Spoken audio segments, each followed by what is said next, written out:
Welcome to Board Prospects, the premier board recruitment solution for public and private companies. Effective board recruitment is based on the fundamental idea that a company's shareholders, employees, customers, and communities deserve to have the absolute best people possible around the boardroom table. Board Prospects connects companies with top-tier board talent through our innovative two-sided marketplace, offering for-profit corporations of all sizes a cost-effective way to identify, assess, and recruit board members. For aspiring candidates and experienced directors, Board Prospects provides unparalleled opportunities for board career advancement. With a platform-first approach to delivering one-on-one candidacy coaching, peer networking, thoughtful discussions on real-time governance headlines, and expert insights into today's boardrooms.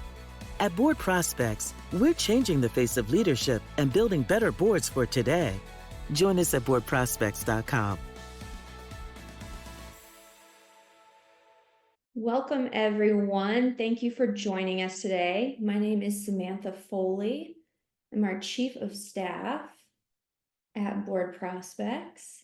As you are joining us in the webinar, if you can go ahead and let us know where you're joining us from, feel free to add your name and also your Board Prospects profile link or your LinkedIn profile as you are coming in. And we are lucky to have with us today our founder and CEO of Board Prospects, Mark Rogers. Mark, do you want to go ahead and introduce yourself, and then we'll do a little bit of housekeeping? Absolutely. Yeah, so I am Mark Rogers. I am the founder and CEO of Board Prospects, and I'm excited to be able to do this webinar today. It's actually a long time coming, and I think it will be very helpful to all of our members. Started Board Prospects actually almost 15 years ago. And before that, I practiced corporate law in Boston, if you couldn't already tell by my accent. It's very sweet and undertones. But I started Board Prospects because of my experience through practicing corporate law. I was seeing on one side the difficulty that corporations, my clients, were having in terms of identifying new potential board candidates for their portfolio companies. And then second, I was just, as a lawyer, you're doing a lot of business development typically, and you're running into all these people who are qualified to be on a board, but simply didn't have a form in which they could raise their hand and say, hey, here's my value proposition to a board, and I would love to be part of one. So that was the idea behind Board Prospects. It has certainly morphed over time into what I think is a tremendous marketplace. And I'm excited to go through with you today, Sam, and tell the audience about all the things they can be doing on the platform to expand their exposure. For sure. And our goal today is to make sure you have an action plan for maximizing your Board Prospects membership at any level, whether you have a free profile or whether you have one of our premium or premium plus memberships. We also want to set some expectations around what your board search might look like generally. And before we get into that, I want to do a couple of housekeeping things. There will be a recording, so we'll be sending out the video recording with the intro video audio, the slides, as well as a transcript of the chat to everyone who registered. That will likely go out on Monday, so look for that in your inbox. Without any further ado, or hopefully audio issues, we can get right into the slides. So can you all see my slides on my screen? Great. I'm going to go ahead and make these larger so we can all follow them. Today we are going to go through, again, some board search basics, and then making the most out of your profile, making the most out of your candidacy, your network, and your Board Prospects membership before we get into the Q&A. One last note on the Q&A, if you have a question, as you can probably see already, our chat tends to go very fast on these events. So if you could please drop it into the Q&A box, you should see a Q&A option at the bottom of your screen instead of dropping it into the chat itself. We likely won't be able to get to every single question today, but it makes it a lot more likely that we will see your question if you can go ahead and enter that into the Q&A. We also have Astrid and Leah from our Board Prospects team in the chat if you have any specific questions or need any links or things like that. So let's get right into our board search basics. A couple of things that we wanted to talk about relative to board recruitment as a whole, and just things you should have in the back of your mind as you are going through your board journey or journey to finding your first role or your next board role. The first is one that the boardless founder and our now current board prospects board member Sukhinder Singh Cassidy, who's an experienced executive at very high levels, has been on a ton of public and private company boards, wrote a guide for us called the 10-point plan to getting your first board. And in there, she stressed that unless you are someone who is the CEO of a Fortune 100 company, you are unlikely to be tapped on the shoulder for your first board role. Mark, can you talk more about what she means by that? Yeah, absolutely. And that's very true. And in fact, we do have, Fortune 100, Fortune 500, Sure. CEOs and C-suite executives within our community. But the majority of individuals who are going to be appointed to a board are not going to fall into that category where someone is going to call them up and say, hey, we have a recruiter or someone knows someone who says, there's a board opportunity here. We'd love to have you consider yourself for this. Where they're actually not even interviewing them. They're actually just saying, would you like this? We'd love to have someone because you're running a Fortune 100 company. So you have to manage expectations. And so you have to sit there and say, okay, this isn't going to happen overnight. I do want to join a board. How do I go about it? And like anything else, it's what you put into it is what you're going to get out of it. So you have to be strategic, tactical, in terms of planning it out there. But most people have to put the work in. And this is what we're going to go through today of how you can use the platform to put the work in terms of positioning yourself for a board opportunity. Yeah, if there is one thing and nothing else that everyone takes away from today's event, we would love for it to be that you have to be an active participant in your own board search, it's not a passive process. Right. And following on that, the timeline, this is often shocking. So in the chat, I'd love to see if this is advice that everyone has heard before, or if this is your first time kind of seeing this. The timeline to your first for-profit board role is often 1 to 3 years or more. And Mark, it's a bit of a trick question. Do you want to expand on this non-stat kind of anecdotal stat for us? Yeah, it is. I think most people start the whole process with, I'm going to get on board, and they start with just, it's a few months in, I haven't got anything yet, or it's 6 months in, I haven't got. That's not how it usually works. It takes time. The good news is board recruitment is shifting in terms of the process. And I say that when I started this 15 years ago, I remember very specifically, there was a woman who I ran into, and she was out telling everyone. She had just left. She was a Russell 3000 CFO, and she had just retired, and she was looking to get on a board. And what stood out about her was that she was telling everyone she wanted to be on a board. And at that time, going back, 12, 15 years ago, that's really not how it was done. It was very much the sort of, that who do you know conversation, but in a very small club, and I don't think it's wrong to say it was a very male white club and what was happening. So she kind of really, she stood out in some of these events she was going at, corporate governance events, board of directors events.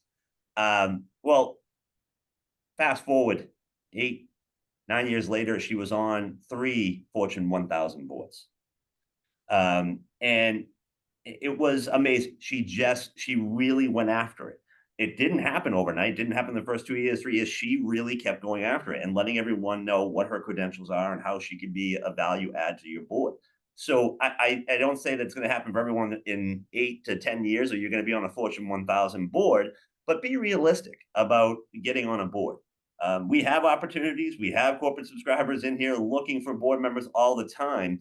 But we are just one part of the tool, and we have a number of tools on the platform. But make sure you go into this with an idea that, okay, it's not going to happen maybe overnight, but I'm going to look to, hopefully if I'm patient, I'll be in the best position possible.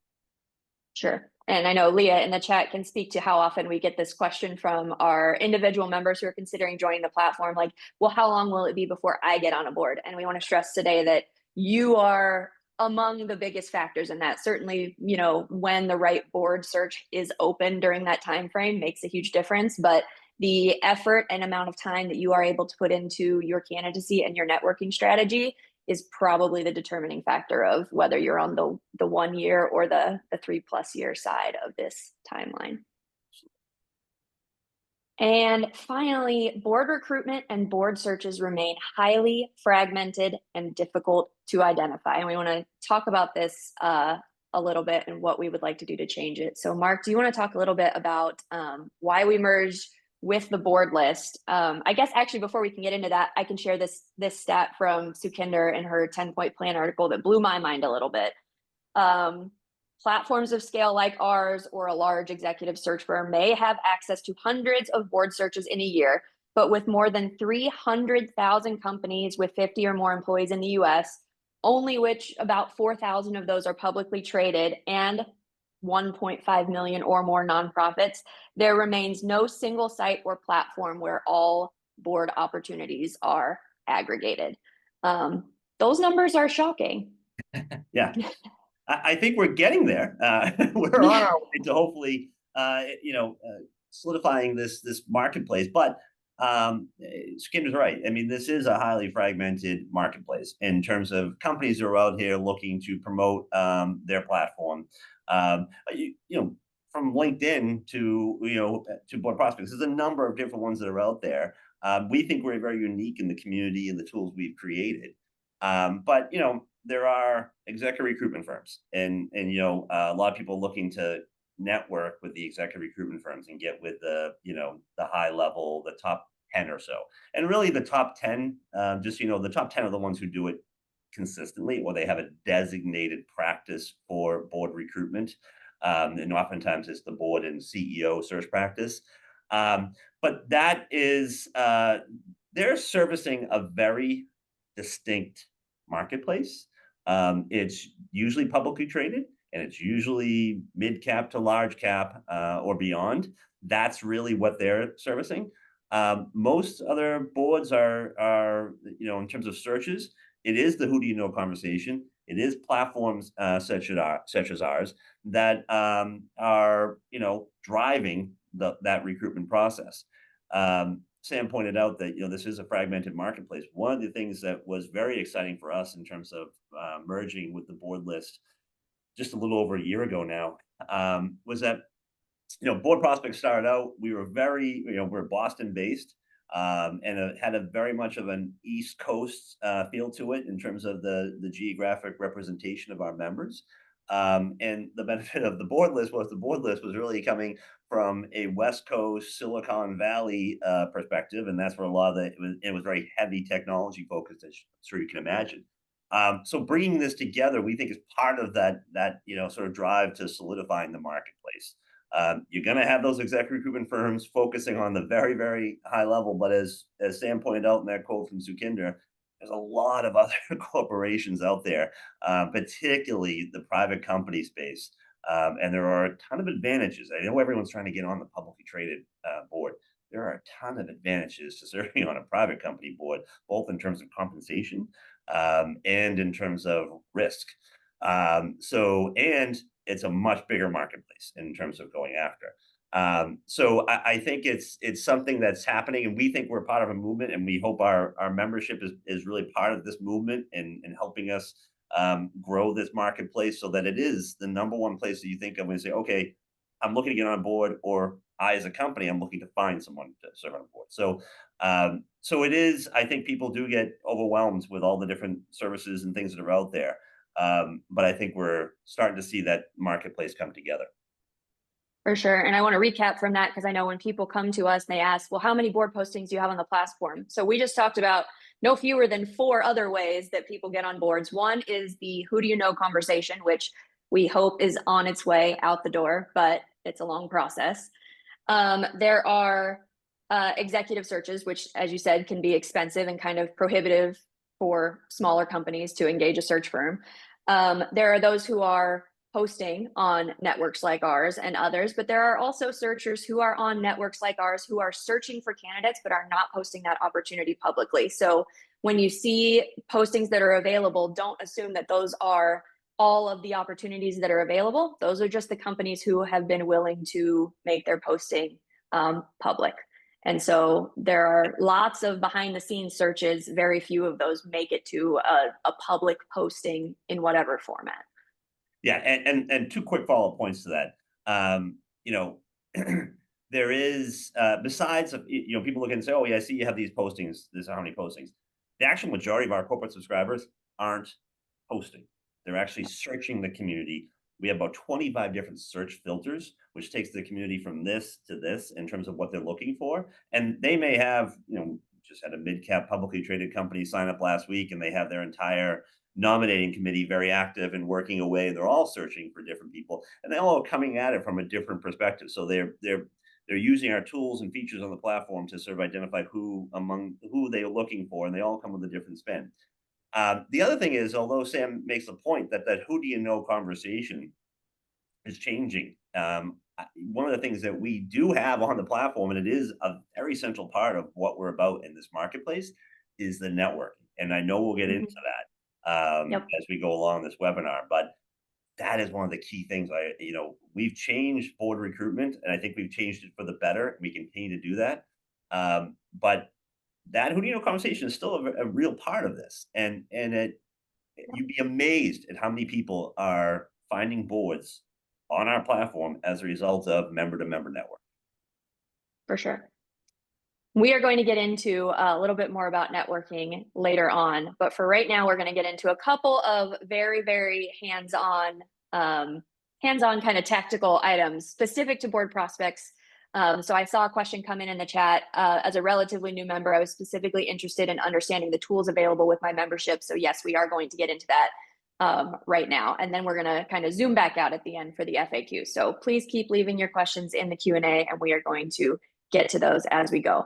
For right now, we're going to focus on your Board Prospects profile. Your profile is available, all of the fields, all of the functionality of your profile is available to you as a free member or as a premium or premium plus member. Your profile doesn't look any different, doesn't function any differently if you only have a free profile. So a couple things that we want to stress that everyone has filled out. You want to think like a searcher when you are filling out your Board Prospects profile. Obviously, we would argue that we want you to fill out every section on your profile, but we know everybody is time crunched, so we are going to focus on the fields that are absolutely critical that searchers are using to find you, and if these fields are blank, they're not going to find you.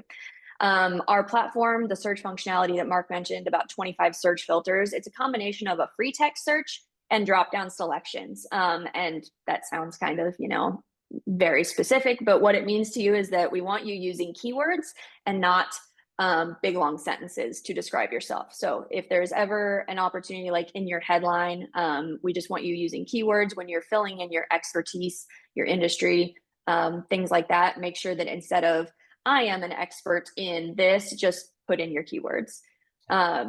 At the top part of your profile, you will see something that looks like this. Mark gets to be our example today, so we'll go through his profile with a little bit of a fine-tooth comb here, but we want to make sure that at a minimum you have filled in a recent headshot, which we will get into, your title and company here, your industries, your location.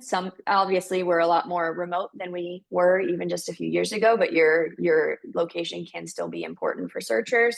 And then this overview section, which we recommend having this be the text of your board bio. Your board bio, we are going to talk about in the next section. It's one of the key materials that you need in your board candidacy, and it is not just a repurposed executive resume. So these are some areas that we definitely want you to have filled in on your profile. The most common issue that we see when people are filling in their profile is they will think they have all of their experiences, executive and board, filled in. There will be a posting on the platform that is limited to a certain type of experience. Maybe the searcher wants public company board experience, private company board experience. They will go to apply to that role and they'll say, you don't have the requisite experience to apply. And then they'll email us, say something's broken.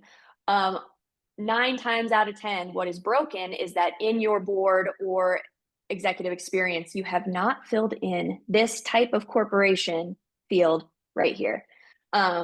It is now required. I don't know if previously it wasn't, so you shouldn't be able to get through the setup process now without filling that in. But I want to flag, if that does happen to you, you're going to apply for an opportunity, it says you can't, and you should be able to. This is the first place that you can check. The type of board right below. Go ahead, Mark. Yeah, no, I just want one thing I want to jump in there because I do see this quite a bit as well. Mhm. You know, people talk about, well, I have exposure to boards. So Yeah. I'm on the C-suite and I have exposure on the board. This is really, that is not where this comes in, the board experience. The board experience means you're serving on a board. You can Yep. still talk about, in the prior slide, we were talking about the overview. You can put in there, you know, that you've had some, you know, or you can put it in your executive experience that you've had Yeah. report to the board, you give regular reports, you attend board. That's, you know, I said that's sort of board exposure, but board experience that is a different thing. That is actually being on the board, whether it's a board of directors or advisory. Yes. So we absolutely do want you including any of your board exposure in your board bio when you're developing that, but that is not board experience for the purposes of this section on your profile. So that's a great call out. A couple other fields you want to make sure you have is the type of board right underneath the type of corporation, if you have served on any committees, and if you have any specific titles on the board, if you're the board chair, things like that, because often searchers will come in looking for someone who has certain committee experience, or maybe someone who has held a certain title either on the board or executive experience. And then finally, in your documents section, you want to upload your recent board bio. Mark, hard call out here on the 2016 and the 2019. This just shows how you know, in the weeds I am trying to help out this community and the members of this community that I don't even have to go back and upload my or update my CV.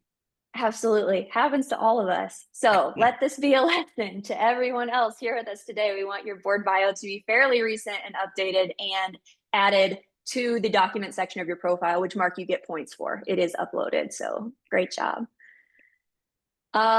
Generally talking about your online presence, 3 points we wanted to call out: get a new headshot, probably, almost certainly. I don't know how many of us feel like we're guilty of maybe not having an up-to-date headshot maybe in the last 5 years. I don't make anybody raise their hand in the chat, but I think we all know who we are.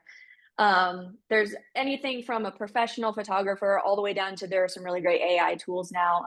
You have a lot of options for getting an updated headshot to update your personal brand. That headshot should be consistent across your online presence. So whether you're writing for other publications, definitely submit it there, but at a minimum, it should be on your board prospects and your LinkedIn profile. Speaking of board prospects in LinkedIn, they should be consistent. They should be aligned. We recommend having the summary on your LinkedIn and your overview on board prospects have either the full text of your board bio, or at minimum the personal value proposition or elevator pitch, which we will get into in our Q materials. We get this question a lot: why should I be on both? This seems, kind of duplicate to be on LinkedIn and on board prospects. Why should you be on LinkedIn? The short answer is because you will be Googled. If you are a serious candidate for a board, they are going to Google you, and you should be, your professional presence should be very easy to find. Why board prospects? For board specific networking, and getting yourself discovered in a community of folks who are very focused on board roles in particular. And then show your work. So one of the pieces here is to commit to publishing in whatever way makes sense for you. Thought leadership. Show the experience that you have that would be beneficial to a CEO of a company. Show the perspective you have that you could bring to a boardroom. There is not really another way for the people you want to know that about you to know it about you if you are not putting it out on platforms like Board Prospects, publishing on other platforms.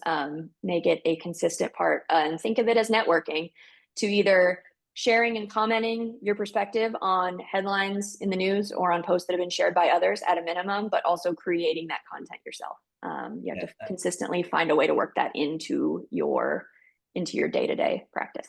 Yeah, Sam, I can't emphasize this enough. This is one of the big things. And this actually goes back to my days of practicing law when I was a young attorney starting out in corporate law. And I wanted to, you start the business development, you're trying to, create your own book of business. And I remember getting the advice of, well, I'm asking, how do you stand out? One of the things, how do you stand out from all these other sea of attorneys out there in this area, and in this particular industry, in this particular, service area I'm in. And they said, get out there. People need to know that you're an expert in that particular area. Write, speak, go out there. And now that's even more to comment on things that are out there. But utilize this platform to say to show your expertise in whatever it may be. If it's finances, if it's legal, if it's marketing, we've had a number of different postings from all different members in all those areas. But that is something that they're looking for. You can't be the cover every single area. But this is a tremendous tool, Board Prospects, especially just posting something, whether you're posting an article and giving a commentary on it, or you're just, hey, here's my latest article I just wrote, or here is an article I think everyone else would be interested in, or hey, I'm giving a talk coming up if anyone is interested. People start to see that. Other members, including a lot of nominating committee members who are on the platform, they see that and say, geez, I saw that Sam wrote an article on this particular issue of digital marketing. And maybe we should look at Sam as a potential candidate for our board. So like anything else, I mentioned this already. You get out of something what you put into it. And this is really true with Board Prospects. The more active you are, the more things you're commenting on, the more things you're liking, sharing, the more things you're posting, that is going to get attention in a positive way. It really is. People start to just associate you with an expertise on that particular subject. Yeah. I just want to make sure we're thinking of it as networking. And when we are thinking of that who do you know conversation and turning that to our advantage, this is part of the who do you know conversation. It may not be someone they know in real life if no one they know in their immediate network has that expertise, but they've seen enough of your thought leadership posts on the topic, your name will be one of the ones that comes up. And that's what we want to happen. Yeah. And a lot of people don't know where to post things. In other words, Right. geez, I have an opinion on this, or I should post it. Because it's just like I remember when I was posting, when I was writing and doing a lot of talking opportunities in the legal field. That was something where potential clients would look you up and they say, "No, he's got to be an expert in this. He's writing about it, or he's got a speech in front of this group." That type of thing starts to resonate with the people who are searching for you for board opportunities. So this is a forum where you can do that. For sure. Perfect. And if there are any questions about that, please go ahead and drop them in the Q&A. We are going to come back to, I see some questions coming in that we are going to come back to at the end. So we're going to move along into making the most of your candidacy. This is focused heavily on getting your key materials in order.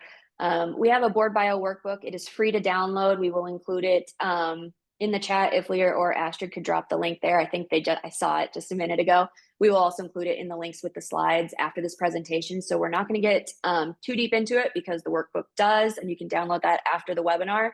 But we just want to point out your board bio, it is not a repurposed executive bio. It is the articulation of your personal value proposition. Next slide, give me just a minute.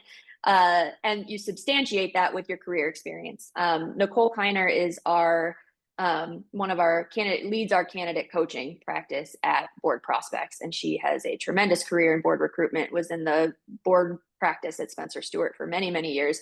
And one of the things she said is when you're talking about your board bio, no one cares about chronology. So it's about using your professional experience to support these points that you're making about what value you would bring to the boardroom, not necessarily listing them in chronological order. So that's one easy way to think about the difference between your board bio and your resume.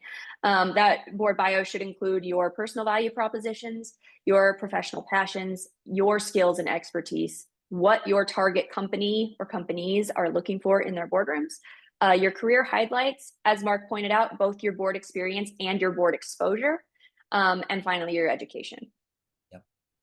When we talk about a personal value proposition, we are talking about a succinct statement that defines the intersection of your professional passions, the expertise, your professional expertise. And when we talk professional expertise, we are specifically talking about expertise that puts you in the top 5% of your peers.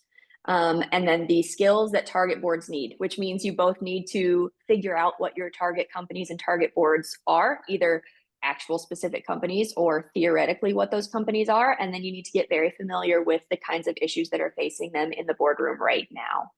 And again, these are all walked through. Go ahead. It's not easy to do. No. It's very difficult. And Nicole was one of the ones who I think, in talking with Nicole and her coaches, but Nicole in particular, this is, it really amazed me when talking about, my own value proposition and how do I get there? And it is, but you need to step back and take some time and think about it. and really what it is, and hone it down to, it's an elevator pitch really of what your value prop is. But, I have people who come to me and say, well, oh, you must be an expert in technology if you're running a SaaS marketplace.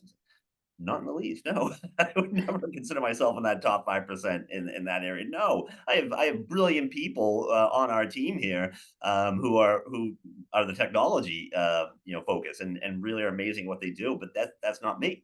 So it takes some time to step back, and it's so different than applying and going for an executive position. It really is. And I think people, and this is where our board coaches do such a good job of helping people understand that. The third part of your key materials, and this is very similar to your PVP, your personal value proposition, we consider that like the written down version, but your elevator pitch is the version of that. If you had 45 seconds on an elevator with the non-gov chair of your dream board and you are trapped in that elevator for a limited period of time, how are you going to get that out? You need to have practiced it, is what I am going to say to you out loud. We have some opportunities to do that with our member-to-member networking and matching that we do on the platform for some opportunities to practice with a real audience. But make sure that in a pinch you could give that speech and promote yourself really well. And Sukinder's other point in our 10-point plan guide, which I know we've linked several times and we will link in the slides after, write yourself up in a very short format as you are doing your networking and reaching out to your contacts on LinkedIn, past mentors, things like that. Write a very succinct 2 to 3 paragraph email of exactly what you are looking for in a board, exactly what kind of boards you could help, what your expertise is, and make it really easy. I don't want our faces to be blocking this because it is important. Make it really easy for people who are on the receiving end of a referral to refer you. So if someone comes across the exact type of board you are looking for, your name is the first thing that pops into your mind because you have described so well what it is that you want them to refer you for. And the point I will make here, we are going to come back to it at the end in the Q&A on kind of how we should think about applying to board opportunities. But just a spoiler alert that if you are rewriting your board bio for every application that you are putting in or every opportunity that you are going for, that is a mistake. And one of the ways to know that you have not honed in enough on exactly the types of boards that you are best suited for is that board bio should not get tailored for every opportunity. That board bio should be specific enough and the opportunity should be well matched enough. And we are being discerning enough in our board search that single board bio and this single description is what we're putting out in our networking. And one other thing about that, not just the board bio, but also your application, but also your cover letter. Yeah. A lot of these times, if you're applying for an opportunity in board prospects, they lie to put in a cover letter. Don't keep changing it, to sort of fit the mold. We'll tell you some reasons why as we get to that point. For sure. So as we come in here, a couple ways to get help with your board bio and your key materials: the free board bio workbook. Join one of our free office hours sessions. So we hold sessions that are open. We are actually in a couple weeks going to host our next one. All levels of members are invited to join these. Free members can join, submit questions in the Q&A. Premium and Premium Plus members actually have the opportunity to have their board bio reviewed live on the call by our coaching team. So obviously everyone benefits from hearing that feedback, but our Premium and Premium Plus members can benefit specifically by those hot seat opportunities. If you're interested in working with our coaching team, that's available to our Premium Plus members who have access to sessions one-on-one with our candidate coaching team to refine your candidate positioning and make sure that you are doing everything you can to optimize your experience. And like I mentioned, practice your pitch. This doesn't have to be through BoardProspects, but we do facilitate member-to-member networking conversations where you get matched with another member in the community and you can each share your board bios, practice and kind of create networking opportunities for yourselves that way. But it's a great opportunity to get to know somebody else in the community and also to practice your pitch, which you must have practiced out loud before the first time you try to convince someone on a board. And then making the most of your network. We've talked a lot about networking today. From Sukinder's 10-point plan guide, you must devise and execute a simple game plan to get yourself discovered and considered for board opportunities. This is not, I hope we are done with the idea that board search is passive by this point in our day, but networking is the thing that will make or break your board search. So here we wanted to frame out some networking tactics you might not have considered in your board search. Because when we think networking, we think dragging someone out to coffee, we think going to conferences, we think all of the kind of in-person elements. But again, like we've talked about today, some of that thought leadership and engagement in online communities can be really impactful to your search as well. One thing we suggest is exporting your LinkedIn contacts and going through and really researching of the people already in your professional network, who's on a board, what type of board are they on, who are the people that you worked with closely, who you would consider to be mentors, who are the people that you might run your board bio by to get feedback, who are the people you're going to be asking referrals from. If it's somebody who's not on the board but happens to be at one of those target companies you've identified through working on your board bio and your positioning, who are the people who work at those companies? So make sure that you are really digging in and dividing out your LinkedIn contacts. Second, we've talked about be active on sites like BoardProspects and LinkedIn and communities that specifically have the members of that community have come together for the purpose of, their interest in board service. I'm going to give everybody a thumbs up today for interacting as attendees in virtual event chats. So when you are online in webinars, I know we all spend a lot of time in webinars nowadays, but make sure you are leveraging that opportunity to interact with the other people who have joined today or who have joined in other events. Develop a consistent thought leadership process that works for you. And this can come in, maybe this is, if you enjoy writing, maybe this is publishing, maybe this is op-eds, maybe this is publishing to a blog, maybe it's podcast interviews.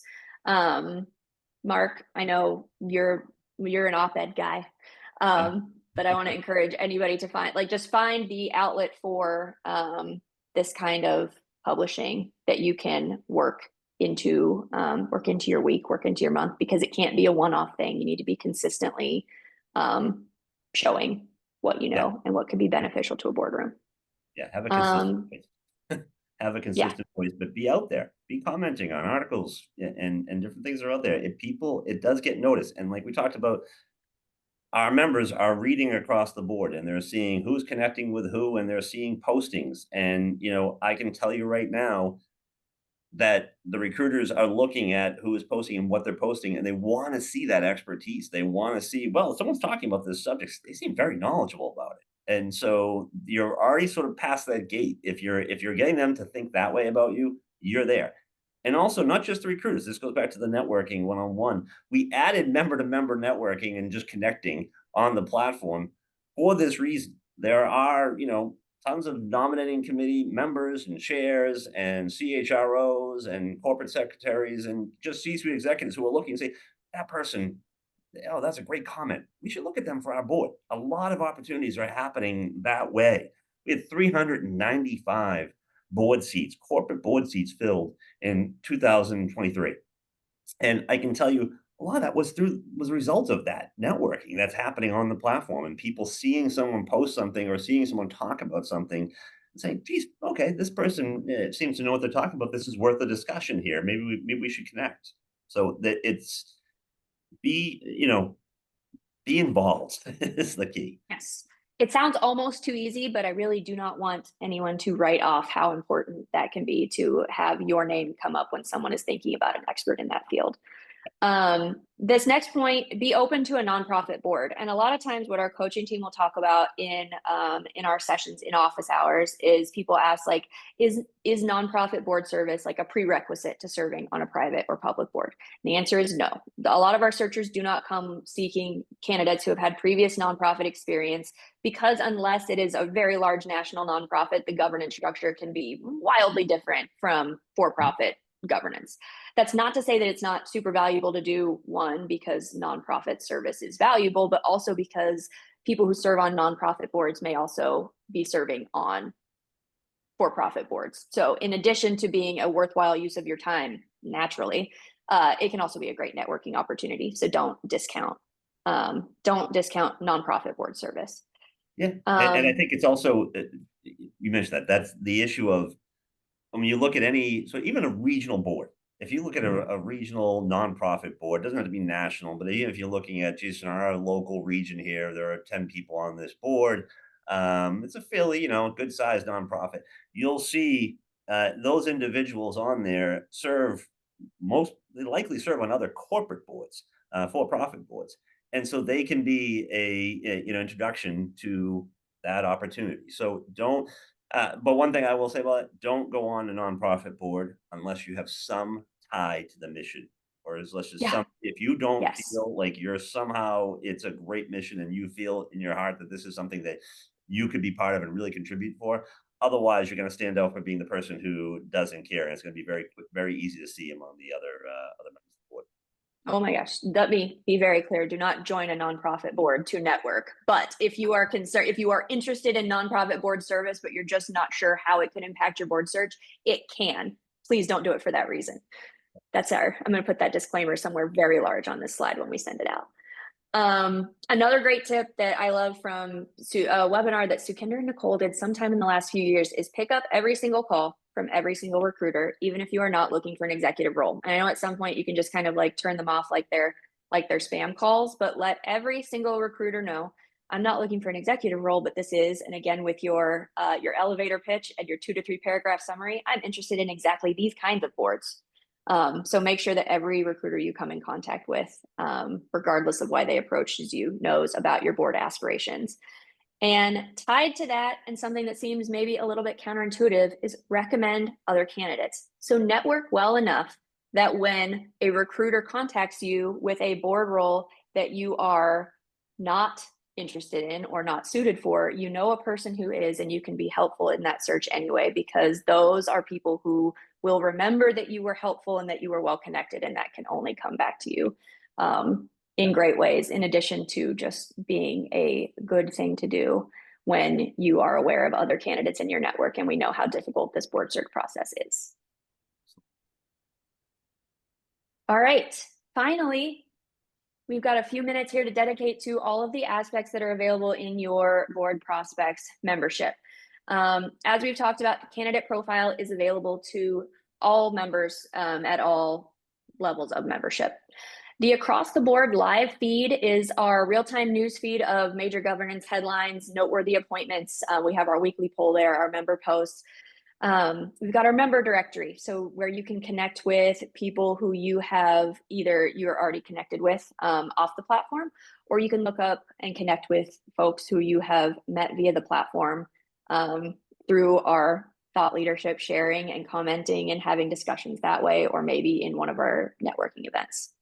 Our event. One thing I'll say about that in terms of the member, I've heard some members come to me and say, gee, I don't know about, I'm looking in the member directory, or I'm going down across the board, I'm seeing members there, and I'd love to connect with that person, but I don't really have a tie to it. This is a very specific community, right? This is a corporate governance community. And for the most part, I'd say 96 to 97% of these individuals are open and looking for board opportunities. But almost everyone, I say almost everyone on the platform is open to connecting with other members.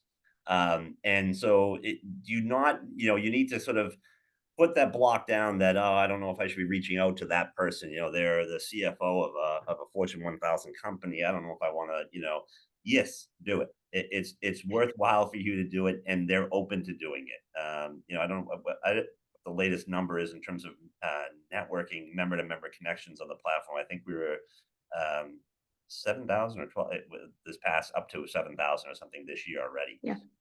So it's, we're on target. I think we were on target for 12,000 member to member networking connections just this year. So get active, connect with other members, and you'll see that it will bear fruit. For sure. And while we are making the distinction, this is how communities like BoardProspects are different from LinkedIn. Everyone on BoardProspects is interested in networking in the board space. Yeah. It's a given. You don't have to ask. They are here for a reason. So let that be a little bit reassuring. The member events tab, we have some events that are only open to our members. We have live webinars like this that are open to our broader community. We have our one-on-one member matching sessions, which we have mentioned. And then we have our boardroom forums, which are kind of just like discussion threads on specific topics. You can join the ones that are of interest to you. We have BoardU, which is kind of our repository of past content. and our boardroom resources that are contributed by our resource partners like Protiviti, Sidley, KPMG, SVB, a wealth of educational content available in BoardU and on our boardroom resources page. I do want to flag that BoardU is getting a makeover that we are very excited to share with you all in 2025. Yeah, and all these resources we have on the site, that's for a reason. The reason is because if you want to be a viable board candidate, you need to stay up to date on the different topics and the different news stories that are happening in the corporate governance world. Whether it's at the publicly traded level, talking about activist investors, whether it's talking about board compensation and shifting in terms of restricted stock units and equity or meeting retainers, prices changing. All of that is you can find on our platform. Our resource partners, as Sam mentioned, between KPMG, Sidley Austin, Protiviti, Compensation Advisory Partners, the list goes on. These are amazing firms in terms of the information they're providing.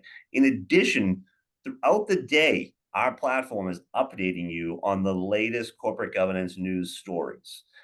So I encourage you, if you want to be a valuable board member, because if you get into a board meeting or you get into a candidate interview meeting, and they raise a topic with you and you don't know about it, it's going to stand out pretty quickly. So this is where we think you can, there's no other site like this. And I can definitely say this, there is no one out there who is actually collecting all of this data and information and sharing it with our community. There's no other platform that's going out there and finding articles from Times, Wall Street Journal, and everything. We are curating that for you. So this is an important place where you can stay up on it. For sure. I want to flag one question just came in. How do we find out about events like office hours? I'm on your mailing list, and I don't think I've ever seen an email about that. It will be in the final slides, but please do reach out to contact@boardprospects.com if you think you're on the mailing list, but you don't remember those emails, or if you know you're not on the mailing list and you would like to get those emails, please do reach out on that. So I think I'm looking at the time right now. I think based on what we have left, we are probably going to go 5 or so minutes over our time. I want to be respectful of everyone's time. So please just remember that if you do have to drop right at the top of the hour, we are going to have a replay that gets distributed to everybody who registered and everybody who attended. So don't worry about that.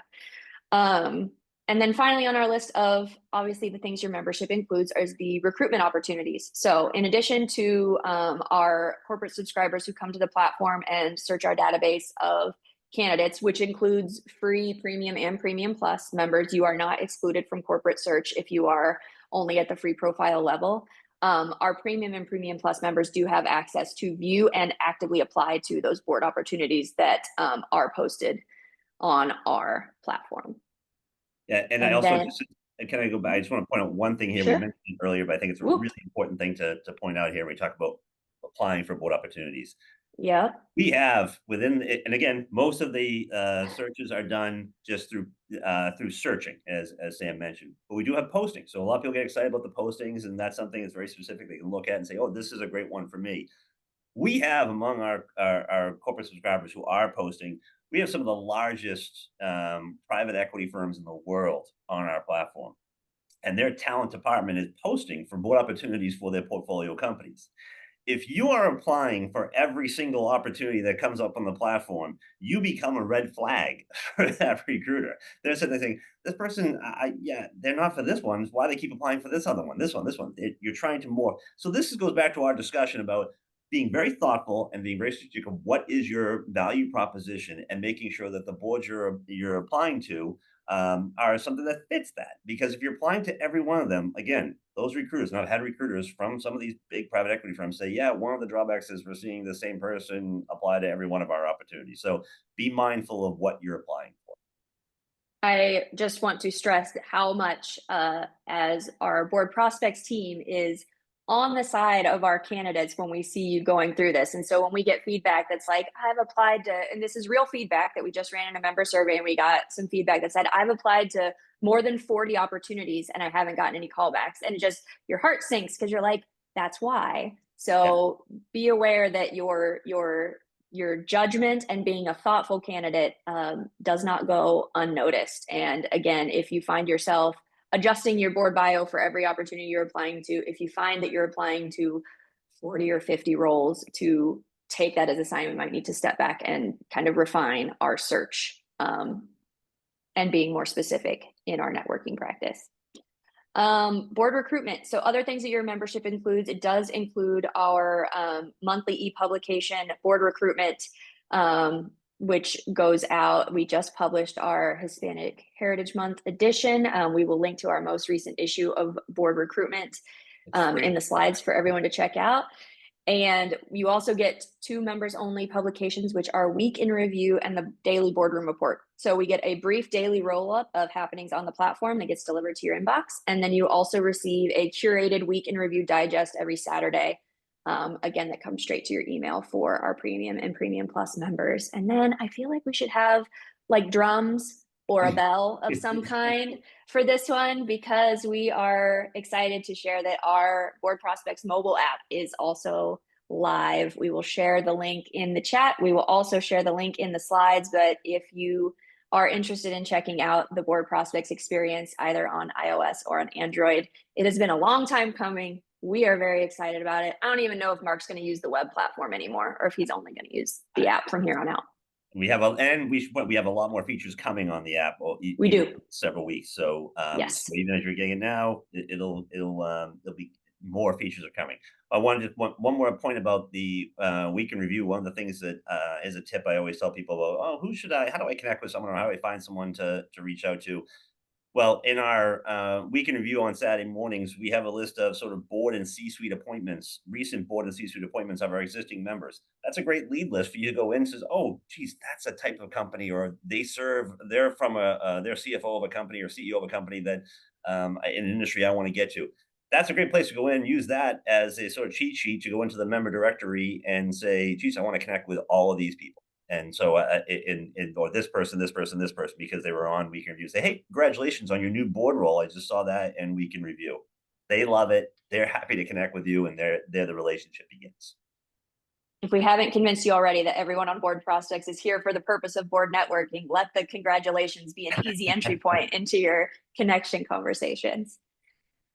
All right, and with the few minutes that we do have left, we are going to get into some of our frequently asked questions and some of the questions that we've had in our Q&A. I know we've been addressing some as they come in as well. So first, how do I know if I am a viable board candidate? And the easiest answer I've ever heard to this question, I'll let Mark expand on it a little more after this, but was from Sukhinder, who said, in what areas can you give advice to the CEO of a private or public company board? So that is the simplest question you can ask yourself to know what level of board you might be best served to help. And also just flagging that self-awareness in this process is also how active you are in your board search, key to your success in finding the right board role, but also how aware you are of what expertise you have and maybe where you have areas to grow. Really, really critical to our successful board candidates. Yeah, this is huge. It is, and this again goes back to the value proposition as part of that process of understanding what you provide, but also understanding what board you'd be qualified for. You're a viable. I can pretty much say this across the board for everyone who's a member of Board Prospects. You're a viable candidate for some board, and the question is understanding your own understanding of what type of board that is. Not everyone's going to be a Fortune 1000 board candidate. Maybe you're a Russell 3000, or maybe you are, a candidate for a small private company coming out. I can tell you, and some of the people have been, they go on, they see a smaller for-profit startup posting on the platform, and they'll say, I don't know if I really want that. Investigate it a little more, see who's involved with it, because all of a sudden you'll see, oh, this person was, this is their 4th startup, and the other 3 had huge successful exits. And, the people who served on their boards and prior went on to other things.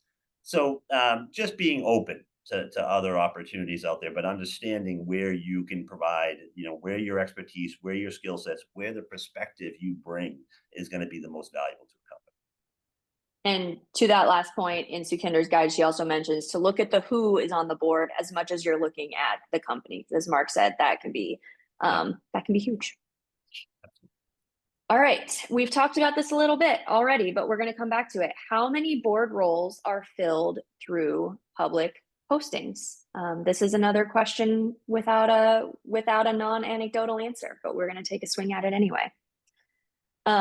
Mark, you mentioned that there were about 300, I say about, and then 395 is a very specific number, but about 395 connections within our member community in 2023. Of those, how many would you estimate came from direct board postings? About a third. Yeah, I would say about a third. The other 2/3, it's almost 1/3, 1/3, 1/3 in terms of postings, corporate subscribers searching, and member-to-member networking on the platform. That's where it's coming from. So there's a number of different ways that you can be found and contacted on our platform. I think that's what's very unique about us. It's not just the postings, but and some will do both. I will point out that I mentioned this mid-cap, this really very good sized mid-cap who recently joined, and their entire nominating committee is on the platform.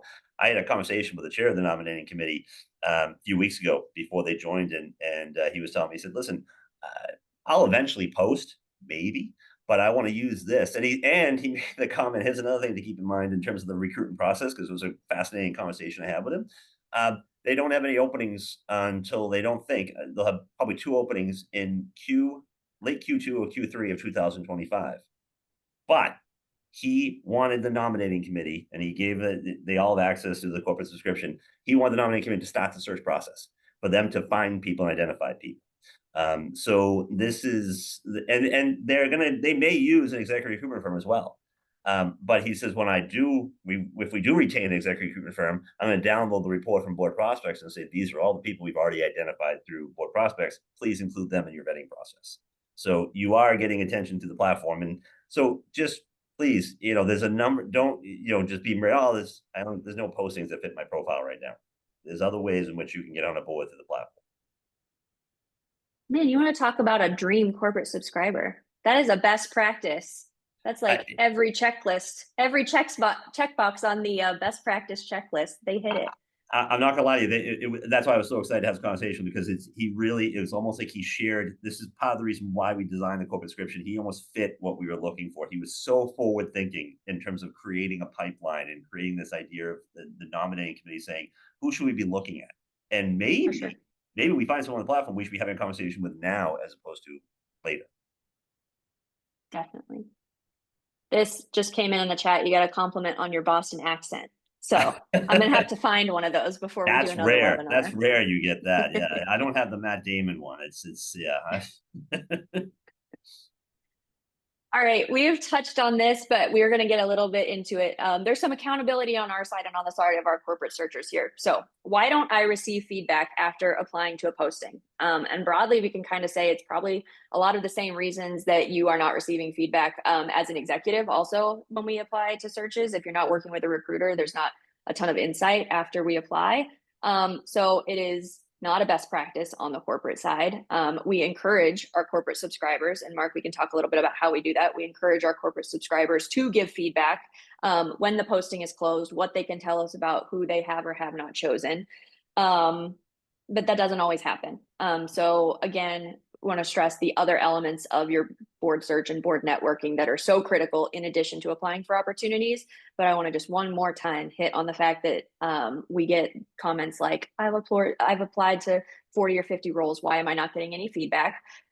The red flag aspect and the judgment call aspect of over applying to opportunities and stretching the limits of the ones that you are interested in or qualified for. But also I want to stress that in a community like BoardProspects, another feedback that we see a lot is like, I or my close colleague is an absolute perfect fit for this posting. We checked every box, we hit every experience, every desired qualification, and still heard nothing after the fact. And I want to stress that at this level, playing in this field, there are a lot of very ideal candidates for every board role. So it's not always a question of I'm the most qualified, I hit all the boxes. There could be 20 people that way who applied. So really separating yourself out and finding ways to stand out with thought leadership and with all of the things we've talked about on today's presentation become really critical, because that could be absolutely true and you could still not be the candidate that they choose. Yeah, and you pointed it out, Sammy. One of the things is, it's on us as well for accountability for our corporate subscribers and corporate posters. We are always on them to be able to provide feedback to the candidates who apply. They don't always do it, and we're morphing the platform a little bit on the corporate side of the marketplace to really make that a reality where they have to. And so it's a little bit of push and pull, but I think we're getting to the place where they understand the value of this. And if they want to continue to use the platform and to see the value of the candidates applying for opportunities or the candidates they're finding through the search process, they need to be able to give feedback, whatever it is. Even just a courteous, saying, unfortunately, we just, we found someone with just different, criteria or different capabilities. Keep that in mind. So we're working towards it, and we do hear you on that comment.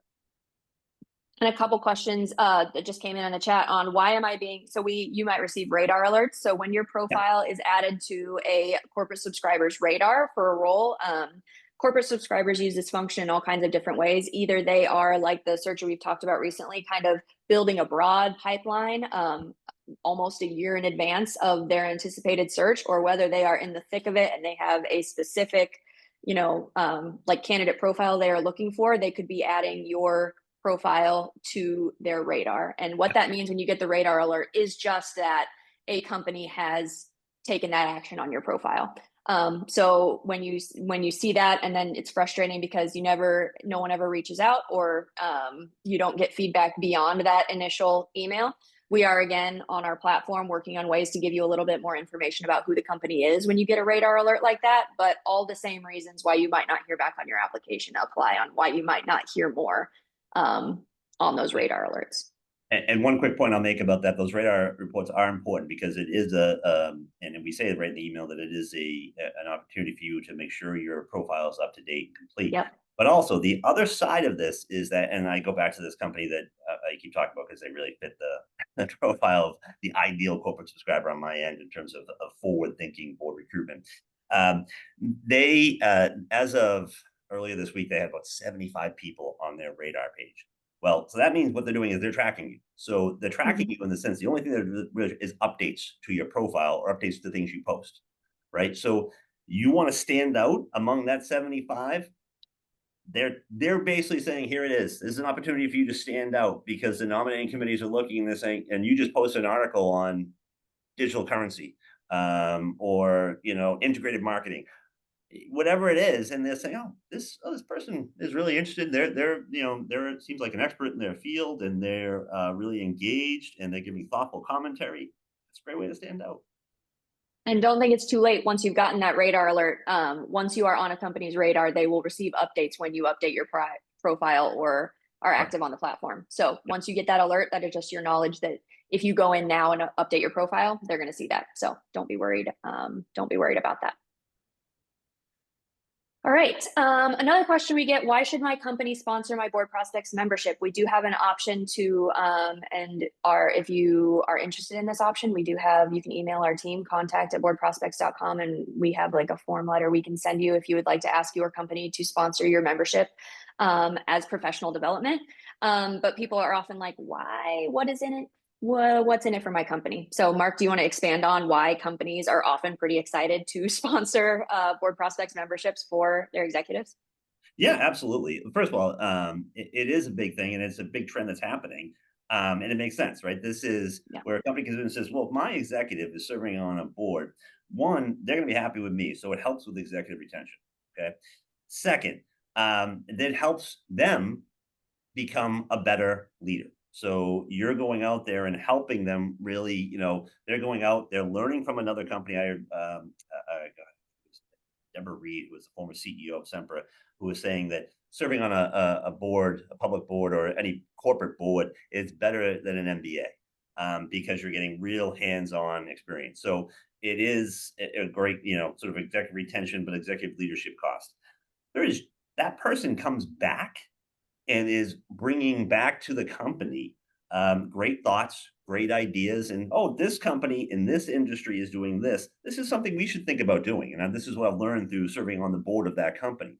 Lastly, it's a great branding opportunity for the company, right? You're out there, and I have, if 3 of my executives are serving on boards, that's a great branding opportunity for the company to say, "Wow, this company's really forward thinking. They're out there. Their executives are really knowledgeable. They give great feedback at the board meetings. They give you great commentary." The other thing we've done here, in addition to just the sponsoring of premium plus sponsorships, we also have now a board development program where we actually work with your executive team. So a company will sign up. We have several going on right now where the company signs up, they sponsor, you can anywhere from 3 to 15, Right. 20 premium plus memberships. And then in addition, we have it's a year platform, and we actually help them through the whole process. We have separate, we have webinars for them, live webinars with them. And we have a meet the candidates event at the end of the year. That is a great program. So the board development program, please call us if you have any questions on that, because that is something. We just had a CHRO of a Fortune 500, actually Fortune 250 company just sign up, and the CHRO reached out to me and said, "Hey, I got to do this because my CEO just told me she wants my entire C-suite on boards."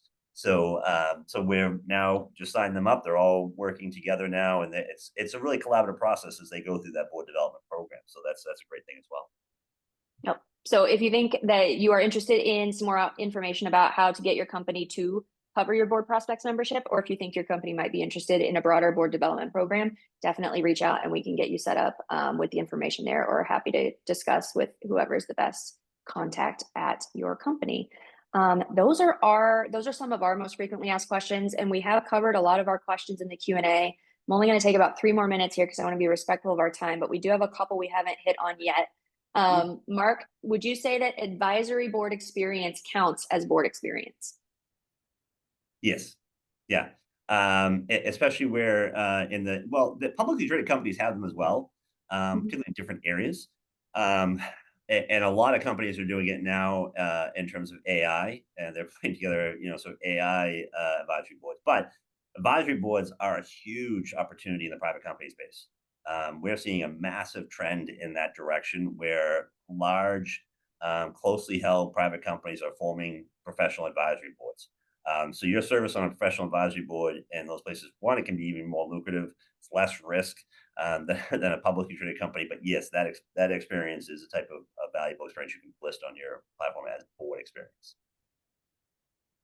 Awesome. We have a couple questions here about other resources, specifically one about resources to help prepare for your first board interview. Honestly, I would say our best resource on this is access to our candidate coaching team. So our primary focus in our sessions is on developing your positioning and your board bio, but you get to space these sessions out over the course of a year. So if you are actively in a recruitment process, absolutely use those sessions to practice your board interview with our coaching team. And we do have some resources that we've mentioned today that I am going to share with you. And then there's one, I have to call this out. Are there opportunities within Board Prospects to provide thought leadership in articles or collaborating with Board Prospects on issues? And I just want us to put a pin in this thought because yes, we are working on some functionality to better share the thought leadership pieces that you are already coming up with. So if you are in our community, keep an eye out for that.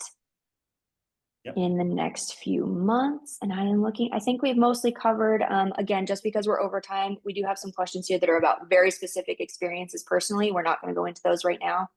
I think we have mostly covered it. Live events. They're coming. They are, yes. Get ready. Get ready. They're in-person events are coming. Yep. And our email list, in addition, obviously, to the platform, is the best place to stay up to date on those as they come out. All right. We are going to wrap it up. I know we're a little bit past the hour. Thank you for everyone who has hung in there with us and stayed here until the very end. We will be sharing, again, all of the slides. We do have a final slide that links to all of the resources that we discussed today. So the Board Bio Workbook, the mobile app, options to explore membership if you think that might be the right call for you. And those will be coming out along with the replay. So thank you everyone for joining us today. Thank you for your time. And hopefully we'll see you on the next one. See you on the platform.